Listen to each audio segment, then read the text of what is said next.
Hi guys! Welcome to our vlog! Ang ginawa namin dito is sumali kami sa prosesyon. Biyernes Santo kasi yan, kaya naisipan naming sumama. Lahat kami dyan, kami apat. So, kahit paminsan-minsan, makahingi tayo ng tawad sa Panginoon. At saka nagaantay pa kasi kami dyan, mga 5 o'clock yan. Kasi yung prosesyon, 6 pa. So, kailangan namin maging maaga para hindi na masyadong masikip sa linya kasi nasa unahan kasi kami niyan eh. Sunod kami sa yung mga sakristan, tapos yung mga tao, tapos dyan kami nakasali. So kailangan namin agahan kasi sobrang daming tao. So habang nag-aantay kami, ayan lang kami dyan sa gilid nakatayo. Tapos may mga dumadaan kasi na mga rebulto dyan na malalaki, na mga rebulto ni Papa Jesus na yun. Malalaki, kaya yun yung tinitingnan namin kasi pumipila yan sila kasi yung iba kasi nasa huli dito dumadaan sa harap. So ang dami niyan, siguro nasa 60 ata yan, mahigit, hindi ko lang sure kung ilan yan sila, pero ang lalaki nila sobrang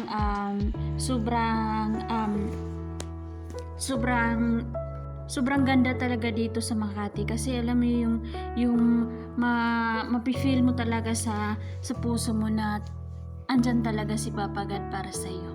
At saka lang to once a year lang to naman kasi kaya yung mga tao talagang effort sila sa mga position nilang ginagawa.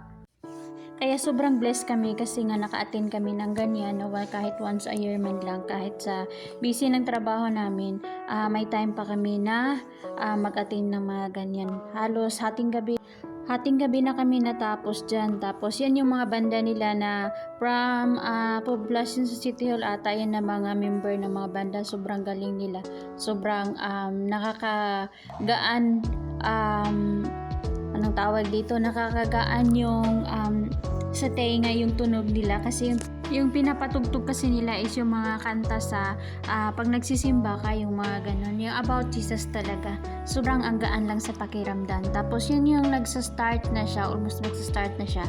Yan yung mga tao naglakad. Tapos dito kami banda sa harap niyan. Tapos pagkatapos nitong mga sakristan, ang gaan lang kasi sa pakiramdam na buong pamilya kayo is nagjo-join kayo dito sa mga prosesyon kasi kailangan nyo talaga ng time na sumama ng mga ganito, lalo na kayo buong pamilya. Parang ang gaan lang sa kalooban. Tapos natapos kami dyan around 10 o'clock. Nag-umpisa yung prosesyon 6 o'clock, tapos natapos siya ng 10 o'clock. So, 4 na oras yung nilakad namin. Nakaabot na kami sa City Hall, sa Osmeña Street, basta medyo malayo-layo. Tapos, minsan nagsastop pa yung mga dadala ng mga santos kasi nga, kailangan, kasi nga sa sobrang taas, minsan yung traffic, pinapastop ng matagal kaya napuputol, kaya yun minsan nag-aantay kami. So sobrang thankful lang na nakasali kami ng mga ganitong procession. So uwi na kami. Thank you guys, bye.